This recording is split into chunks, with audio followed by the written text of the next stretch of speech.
আচ্ছা ভাবি, এই মোবাইলের টেক্সট আসতেছে কতদিন ধরে? 5-6 দিন। কতদিন? 5-6 দিন। তুমি আমাকে এতদিন বলনি কেন? আমি কি প্রথমে এত গুরুত্ব দিয়েছি নাকি? গুরুত্ব না দিয়ে কি হয়েছে দেখেছো? ঘর পর্যন্ত চলে আসছে। আচ্ছা জায়েদ, তোর কি কাউকে সন্দেহ হয় এই বাড়ির কাউকে? না, কাকে সন্দেহ করবো? আশেপাশের কাউকে? মানে যারা যারা সবই পুরনো। ভাবি, আপনার কাউকে সন্দেহ হয়? না, কাউকে তো সন্দেহ হয় না, এমন তো কেউ নেই। আচ্ছা, তোরা যেহেতু নিচতলায় থাকিস, যে কেউ তো যে কোনো ফাঁক দিয়ে ছবি তুলতে পারে।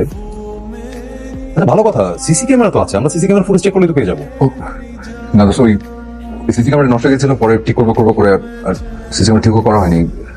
এটা একটা কথা বললি, সিসি ক্যামেরা ঠিক করে রাখবি না? এই যে দেখ, এখন একটা ক্রাইসিস পিরিয়ড, এখন তো সুবিধা হতো ফুটেজ থাকে। সেটাই, চোর পালালে বুদ্ধি পারে, বুঝছিস না? আচ্ছা, এক কাজ করি, আমি আমার সাইবার ক্রাইম ডিপার্টমেন্টে লোকজনদেরকে বলে দিচ্ছি কে বা কারা ভাবিকে এরকম টেক্সট পাঠাচ্ছে বা ছবি পাঠাচ্ছে, ওই জন্য ট্রেস আউট করে ফেলি। একটু দেখ।